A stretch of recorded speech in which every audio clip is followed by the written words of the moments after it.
Jambo na habari za jioni wapendwa wasikilizaji na watazamaji wa Kivu News Info. Tunakaribisha tena kuungana nasi katika matangazo yetu ya jioni ya leo. Hii ikiwa ni Jumamosi tarehe 11 Julai mwaka 2026. Mimi ni Eloge Longa nikiwa pamoja nanyi kupatia habari muhimu na kuu na matukio yaliyotokeza ndani na nje ya Jamhuri ya Kidemokrasia ya Kongo. Na katika taarifa ya jioni tutaangazia kwa karibu ile usalama endelea kuwa wasiwasi katika maeneo mbalimbali ya mashariki mwa nchi, huko mapigano yakiendelea kupotiwa katika baadhi ya maeneo Kivu Kaskazini na Kusini. Pia tutakuletea taarifa kuhusu hatua za kisiasa na diplomasia zinazochukuliwa katika kutafuta suluhisho la mgogoro huu pamoja na habari mbalimbali za kijamii, kiuchumi na kibinadamu zinazogusa wananchi. Endelea kuwa nasi kupitia Kivu News Info, chombo chako cha habari kinachojitahidi kuhakikishia taarifa za ukweli na kwa wakati na kwa uaminifu. Basi na niendelee kukumbusha pia, kama ndio ulikuwa mara kwanza unakutana nasi kupitia mtandao wa YouTube, basi kabla ya chochote kile nikikumbuka na kusifu kitu kimoja, hakikisha umesubscribe, kulike, comment na kushare, na kwa lugha nyingine unasema kujabone kwa vile vile na kupartager kuendelea kusambaza habari kwa walio wengi zaidi. Na basi kama tayari utakuwa umeshafanya hivyo, acha tuendelee kusema asante sana kuchagua Kivu News Info kama kituo chako chema cha matangazo.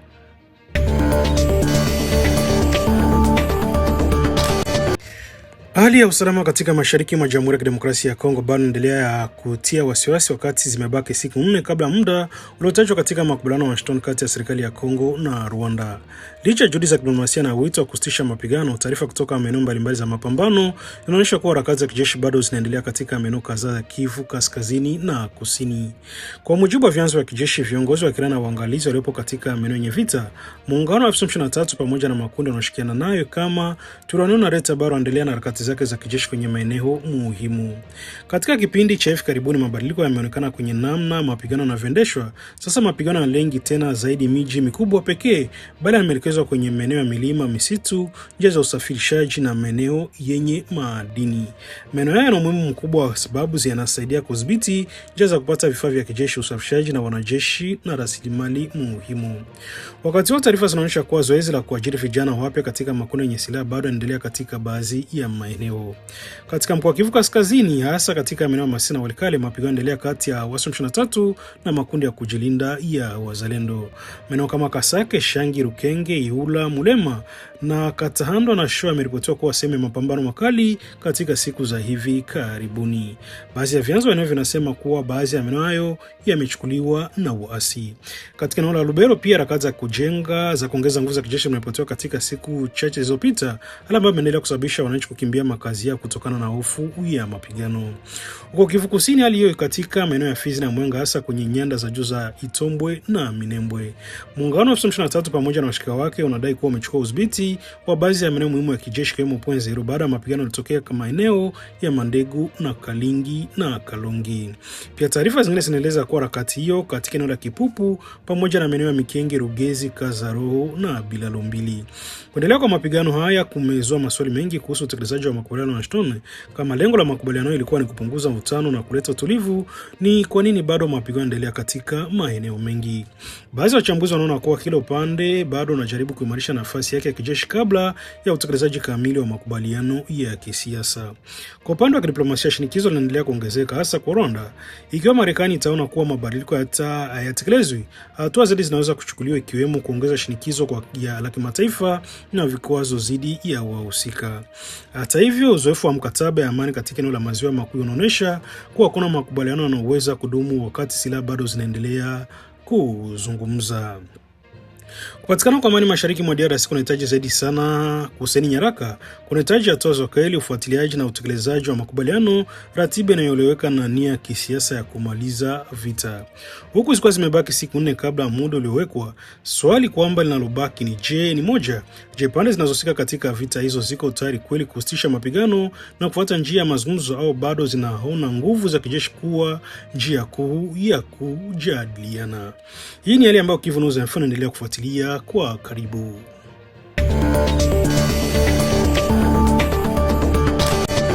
Swali la Minembwe limeanza tena kuleta wasiwasi katika maeneo ya Kivu Kusini, huku baadhi ya watu wakihofia kwamba linaweza kusababisha tena migawanyiko na mvutano kati ya jamii mbalimbali zinazoishi katika eneo hilo. Taarifa zinaeleza kuwa waasi 23 wamebadilisha jina la utawala wa mji wa Minembwe na kulifanya kuwa eneo la utawala wa juu ya Minembwe. Hatua imefufua mjadala mkubwa kuhusu swala la utawala, siasa na mipaka ya maeneo katika mashariki mwa Jamhuri ya Kidemokrasia ya Kongo. Eneo la Minembwe si eneo tu linalohusisha Minembwe pekee, linajumuisha maeneo mbalimbali yaliyotanganyika katika wilaya 3 za Kivu Kusini. Katika eneo la Uvira linahusisha sehemu za juu ya Uvira pamoja na maeneo kama Lemera na Bijombo. Katika eneo la Mwenga linahusisha hasa eneo la Itombwe na sehemu za Minembwe. Pia lina maeneo ya Fizi hasa upande wa Lulenge na baadhi ya sehemu za Itombwe. Muundo wa kijiografia ndio unafanya suala la Minembwe kuwa changamoto kubwa kwa sababu linahusisha masuala ya ardhi, usalama, uongozi na maeneo ya mahusiano kati ya jamii mbalimbali. Mradi wa kuanzisha eneo la utawala wa Minembwe ulikuwa tayari uliwahi kusababisha mvutano kubwa kati ya jamii kaza hasa Banyamulenge, Babembe, Bafuliru na Banyindu. Wakati huo swala limebua malalamiko na hofu kubwa kutoka kwa baadhi ya jamii ambazo ziliona kwamba uamuzi huo unaweza kuleta mabadiliko makubwa katika usawa na utawala na uwakilishi wa jamii katika eneo hilo. Hatimaye swala limesimamishwa katika mchakato wa mazungumzo ya kitaifa ya Sun City, lakini sasa linarudisha tena swala lilo katika kipindi ambacho mashariki mwa DRC bado iko katika hali ya vita. Kumeongezeka hofu kwamba linaweza kuchochea tena migawanyiko kati ya jamii hii. Baadhi ya wachambuzi wanaona kwamba jaribio lolote la kubadilisha mipaka ya muundo wa utawala kwa nguvu za kundi lenye silaha linaweza kutafsiriwa kama hatua ya kisiasa yenye lengo la kubadilisha uwiano wa nguvu katika eneo hilo. Katika eneo ambalo tayari limekuwa likikumbwa na migogoro kwa miaka mingi kutokana na masuala ya ardhi, uongozi wa kisiasa, usalama na mawasiliano kati ya jamii, kurejeshwa kwa mjadala huu unaweza kuongeza hasira na mashaka kati ya wakazi. Kwa wakazi na viongozi wa maeneo mbalimbali wanaendelea kutoa wito kwa tahadhari, wakisema swala la Minembwe linapaswa kushughuliwa kwa njia ya mazungumzo na kwa kuhusisha jamii zote zinazoishi katika maeneo ya Kivu Kusini. Mashirika ya kutetea haki za binadamu pia yanasisitiza umuhimu wa kuepuka kutumia tofauti za kabila au kijamii kama chombo cha kisiasa, wakati ambako eneo hilo tayari linapatia changamoto kubwa za kiusalama. Kwa wengi, suluhisho la kudumu linapaswa kuzingatia maslahi ya kijamii, kuheshimu sheria za nchi na kuhakikisha kwamba hakuna jamii inayohisi kutengwa au kupendelewa dhidi ya nyingine. Kwa sasa kurejea la swala la Minembwe kunabaki kuwa jambo linalofuatiliwa kwa karibu kutokana na uwezo wake wa kuasili amani na mshikamano wa kijamii katika maeneo ya juu ya Kivu Kusini.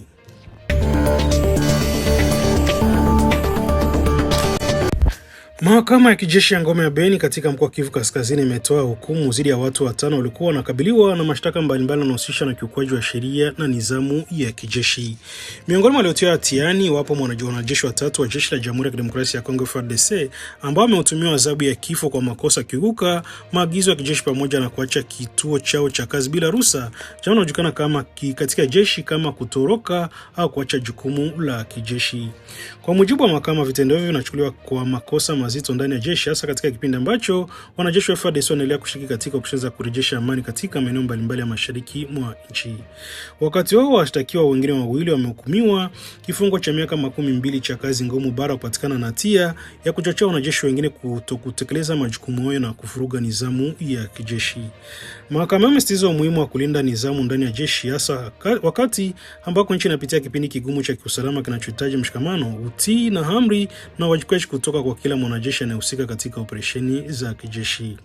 Uamuzi unakuja wakati ambako mamlaka za kijeshi zinaendelea kueleza kwamba zinaongeza juhudi za kuimarisha nizamu ndani ya vikosi ulinzi na usalama vinavyofanya operesheni dhidi ya makundi yenye silaha mashariki mwa nchi.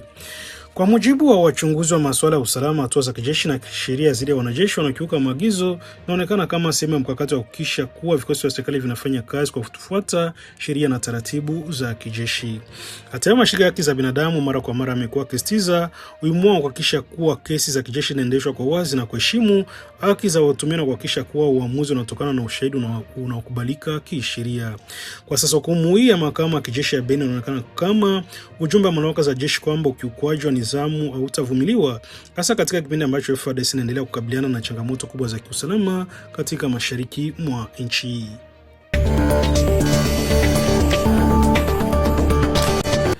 Jimbo la Katoliki la Ndugu Nduruma limeingia katika kipindi cha maombolezo kufuatia kifo cha mchungaji Ndugu Herman ambaye alikuwa misionari wa shirika la wamisionari wa Komboni mwenye asili ya Peru na pia alikuwa daktari wa taaluma. Taarifa ya kifo chake kimethibitishwa na Padre Clement ambaye ni kansela wa jimbo hilo. Amesema kuwa ujumbe kutoka kwa viongozi wa mapadri wa jimbo umefika katika eneo la tukio lilotokea ili kukusanya taarifa zaidi kuhusu mazingira ya tukio ya kifo cha mtawa huo. Kwa mujibu wa taarifa kutoka jimbo la Ndugu Duruma, marehemu Herman alikuwa ametoka nchini Sudan Kusini na alikuwa amerudia katika Jamhuri ya Kidemokrasia ya Kongo kupitia mpaka wa Bitima katika eneo la Watasa. Baada ya kufika katika eneo la Solo, baadhi ya wakazi walimfahamu kutokana na huduma zake za matibabu, walipendekeza kumpa usafiri ili kumsaidia kufika anakoelekea. Hata hivyo, kwa mujibu wa taarifa hizo, mchungaji Ndugu Herman alikataa msaada huo na kuamua kuendelea na safari yake kwa miguu. Muda mfupi baadaye unadaiwa alishuka kuelekea mto Solo ambako baadaye mwili wake ulipatikana ukiwa hauna uhai. Taarifa za awali zinaeleza kuwa uwezekano wa kifo hicho kusababishwa na kuzama maji. Maelezo hayo yalifikishwa kwa mkuu wa sheferia Wando Make Giadi ambaye pia alieleza kuwa kulikuwa na taarifa za awali zikionyesha uwezekano wa ajali ya kuzama.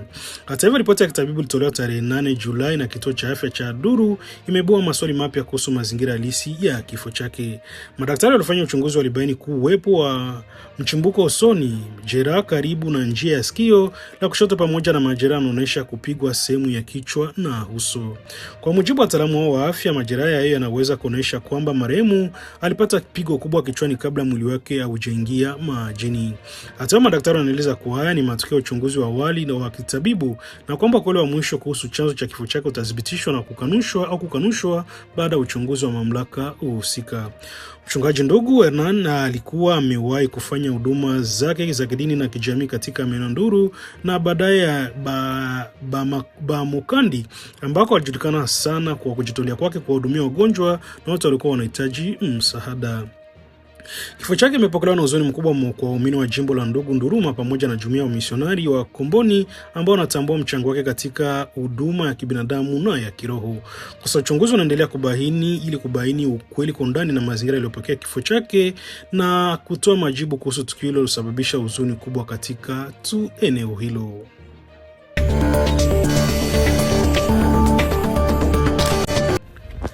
Jamhuri ya Kidemokrasia ya Kongo inaendelea kutoa wito kwa jumuiya ya kimataifa kuheshimu sheria za kimataifa na kusaidia kurejeshwa kwa amani ya kudumu katika eneo la mashariki mwa nchi. Wito umetolewa wakati wa mkutano wa 51 wa bunge la nchi zinazozungumza Kifaransa unaojulikana kama Assemblée Parlementaire de la Francophonie ulioanza Ijumaa tarehe 10 Julai mjini Yaounde nchini Kamerun. Ujumbe wa Jamhuri ya Kidemokrasia ya Kongo katika mkutano huo uliongozwa na viongozi wakuu wa bunge la taifa na seneti ambao ni Aimé Bonji Sankara pamoja na Jean-Michel Sama Lukonde. Katika mkutano wa kutanisha wakilishi wa mabunge kutoka nchi mbalimbali zinazozungumza Kifaransa, ujumbe wa Kongo ulitumia nafasi hiyo kueleza hali ya usalama endelea kwamba katika mashariki mwa nchi pamoja na madhara makubwa yanayopitia wananchi kutokana na migogoro ya muda mrefu.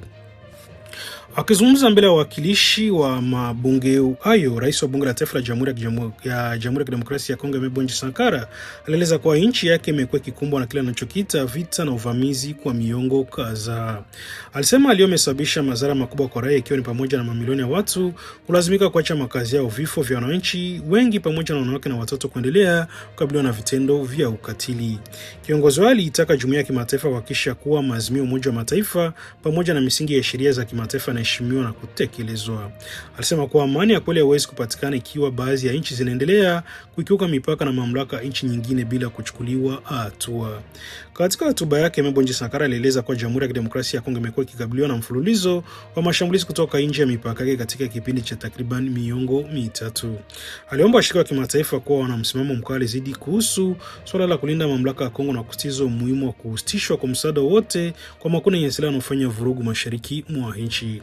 Kwa mujibu wa kiongozi wa bunge la taifa, uaminifu na ushirikiano wa kimataifa unategemea uwezo wa mataifa kuheshimu ahadi wanazoziweka.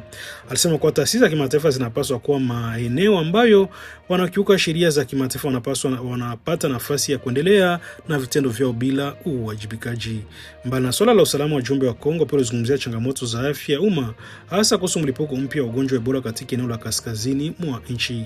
Aimé Bonji Sankara aliomba nchi wanachama wa Francophonie kuongeza ushirikiano na mshikamano katika kusaidia mapambano dhidi ya ugonjwa huu. Alikumbusha kwa Jamhuri ya Kidemokrasia ya Kongo ina uzoefu mkubwa katika kushughulikia mlipuko wa Ebola na imekuwa ikishirikiana na washirika mbalimbali katika kudhibiti magonjwa ya mlipuko. Kwa mujibu wake, kukabiliana na changamoto za afya kama vile kutafuta amani na usalama kunahitaji ushirikiano wa kimataifa na juhudi za pamoja kutoka kwa mataifa mbalimbali.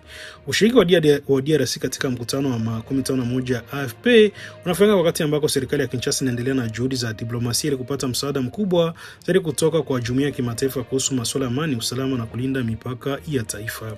Kwa sasa serikali ya Kongo inaendelea kusisitiza kwamba suluhisho la kudumu la mgogoro wa mashariki mwa nchi linahitaji kuheshimiwa kwa sheria za kimataifa, kulindwa kwa mamlaka ya taifa na juhudi za pamoja za kutafuta amani.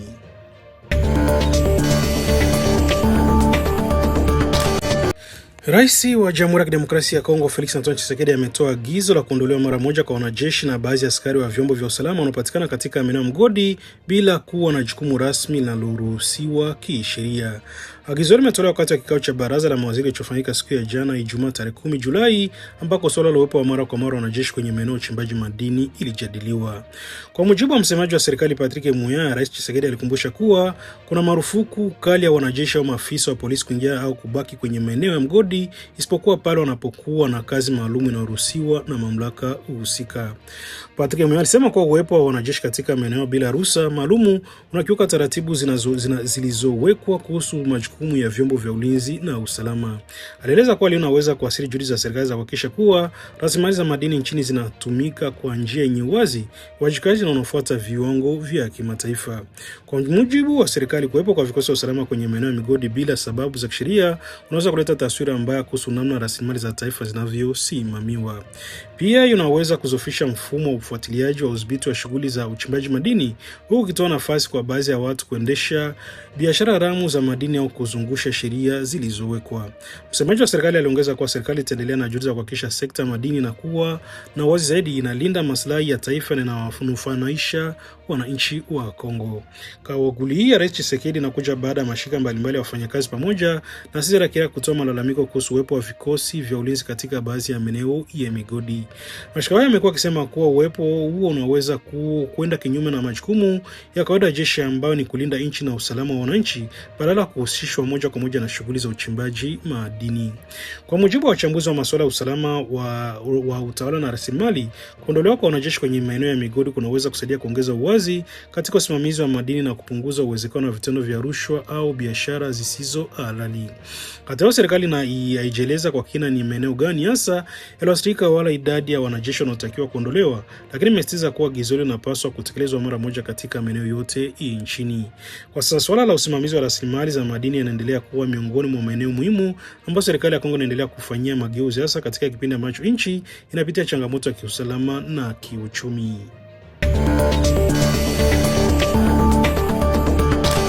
Bwisemene Wilonja Lambere, meya wa mji wa Baraka mkoani Kivu Kusini, ametaka wananchi kuendelea kuwa watulivu na kutokubali kupotoshwa na taarifa zisizothibitishwa zinazozunguka kwenye mitandao ya kijamii kuhusu hali ya usalama katika mji huo. Kwa leo nakuja wakati ambako katika siku za hivi karibuni kumekuwa na taarifa mbalimbali zinazosababisha hofu miongoni mwa wakazi zikidai kuwa hali ya usalama inaendelea kuzorota. Akizungumza kupitia tamko rasmi, meya amesema kuwa licha changamoto za kiusalama zinazoendelea kushuhudiwa katika baadhi ya maeneo ya mashariki mwa nchi, mji wa Baraka unaendelea kuwa katika hali ya utulivu kwa jumla, huko shughuli za kila siku zikiendelea bila kusimamishwa. Ameeleza kwamba mamlaka za jiji zinaendelea kufuatilia kwa karibu mwenendo wa hali ya usalama kupitia mikutano ya mara kwa mara ya baraza la usalama la jiji na kukutanisha viongozi wa vyombo vya ulinzi na usalama, maafisa wa utawala, viongozi wa mitaa na wawakilishi wa jeshi la Jamhuri ya Kidemokrasia ya Kongo. Kwa mujibu wa meya wa mji wa Baraka Bwisemene Wilonja Lambere, mikutano hiyo inalenga kutathmini hali halisi ya usalama, kubaini changamoto zinazojitokeza na kupanga hatua za haraka za kulinda maisha na mali za wananchi. Meya amesema kwamba mamlaka za usalama zinaendelea kufanya kazi usiku na mchana ili kuhakikisha kuwa mji unabaki salama. Ameongeza kwa ushirikiano kati ya wananchi na vyombo vya ulinzi umeendelea kuimarishwa ili kurahisisha utoaji wa taarifa kuhusu matukio yote yanayoweza kuhatarisha usalama.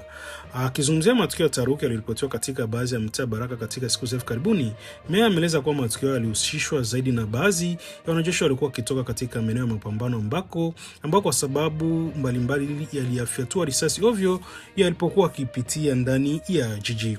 Hali hiyo ilisababisha hofu kwa wananchi, huku baadhi yao kukimbia makazi yao wakizani kuwa kulikuwa na mashambulizi mapya dhidi ya mji. Hata hivyo, meya amesisitiza kuwa hatua za haraka zichukuliwa na vyombo vya usalama na kwamba baadhi ya wanajeshi wanaotumiwa kuhusika na vitendo hivyo tayari wamekamatwa.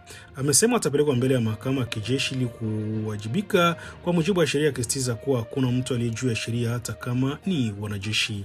Kwa upande wa maisha kila siku, meya amesema kuwa huduma za umma zinaendelea kutolewa kama kawaida. Ofisi za serikali zinaendelea kufanya kazi, shule na taasisi nyingine zinaendelea na shughuli zake, huku masoko ya Baraka yakaendelea kupokea wafanyabiashara na wanunuzi bila kizuizi. Amesema kuwa wavuvi wanaendelea na shughuli zao katika ziwa Tanganyika kama ilivyo kawaida, huku wakulima nao wakiendelea kwenda mashambani kuzalisha mazao yanayochangia usalama wa chakula katika eneo hilo. Amefafanua kuwa hali hiyo inaonyesha kuwa pamoja na changamoto zilizopo, maisha ya kawaida hayasimama ndani ya jiji la Baraka.